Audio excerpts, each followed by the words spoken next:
Hello everyone, welcome to my channel. Today, we will talk about the HBO series The Last of Us.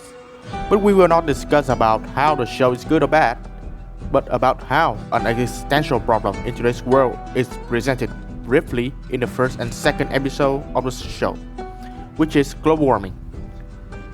We will have a look at how global warming is addressed in this alternative universe, which later affects the lives of billions of people, changing a beautiful Earth into a literal hell for those who were still trying to survive.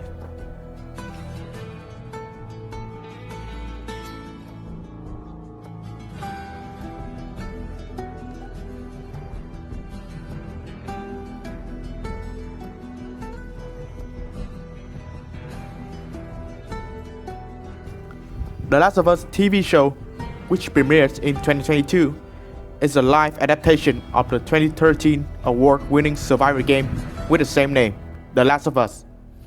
The show tells the survival story of two main characters, Joel and Ellie, in a world whose human civilization has been wiped out by feral human beings, who are infected by a type of fungus known as cordyceps.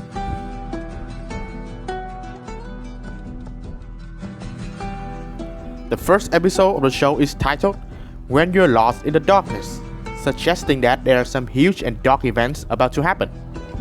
The episode takes place in 1968 and starts with an on-air conversation of three people, a show host and two epidemiologists, Dr. Schulheis and Dr. Newman. Their conversation is about what would be the biggest worry to human existence in the future, and why is Dr. Schulheis concerned about the viruses that could cause global pandemic. Dr. Newman has a more kinda unpopular idea. He uses metaphor and frames the spread of viruses as war with human beings, and in all previous wars, humans always win. Dr. Newman focuses on convincing that viruses are not true threats by repeating the word virus many times, and then suddenly he say no. It was a salient pattern made by Dr. Newman to show that he does not care about the threats of viruses at all. However, Dr. Newman explained medicines like LSD, psilocybin, and penicillin are made from different types of fungus, because the nature of fungi is to seek control and they can alter the mind of the host, which are usually insects. It all sounds serious, right? But Dr. Newman also suggests that fungi cannot survive in a host's internal if the temperature is greater than 34 degrees Celsius. Then he asks the question that silenced the whole studio. What if, for instance, the world were to get slightly warmer, and follow up with an ironic line? Well, now there is a reason to evolve. What he means is the fungi can evolve in a scenario of warmer temperature. And those fungi, which in the past could only take control of insects, could probably possess the human body completely.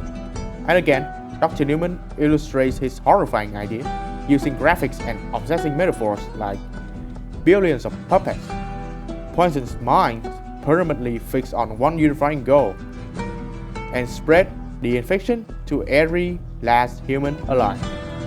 However, with everything that Dr. Newman says about the infectious fungi, he does not mention a key aspect of the problem, which is how to deal with the fact that the planet is getting slightly warmer.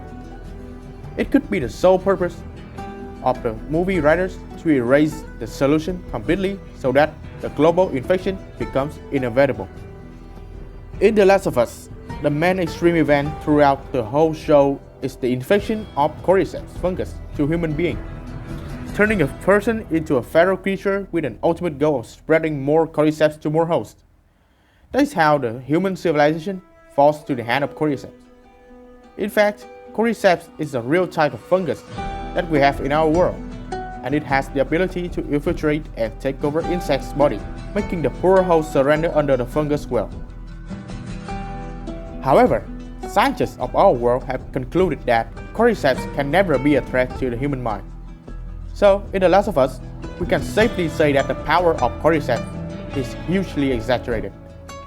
But the show still serves a purpose of illustrating how climate change plays a significant role in creating new threats. Threats that are dangerous and can spread across continents in a matter of weeks. And finally, terminate the whole world that we all know and love. In short, a problem that is often taken for granted, like the rise of temperature, could lead to severe consequences, and there will be no easy way out. At the start of the second episode, 35 years after the conversation at the start of the first episode, we see Ibu Ratna, a professor of mycology, getting shocked after knowing Cordyceps has now starting to take the human body as host. And her only solution is to bomb the city to the ground to stop the fungus spreading. To highlight her hopelessness, her desperate statement suggests some salient details like, there is no medicine, there is no vaccine, and bomb the city, and everyone in it. And then she cries.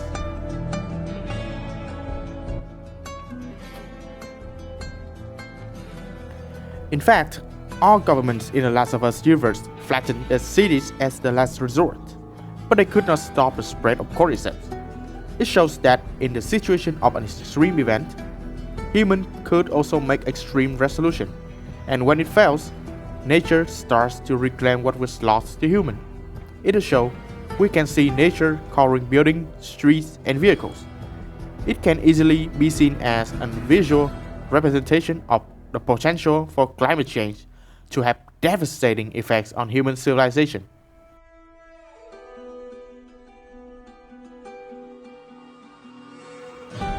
To conclude, The Last of Us serves as a forewarning for the potential climate change, specifically global warming to the people of this planet.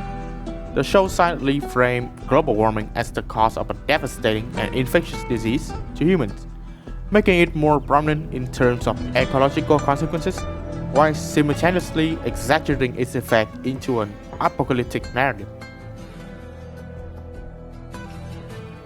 Well, that's all I have for today. Thank you for listening.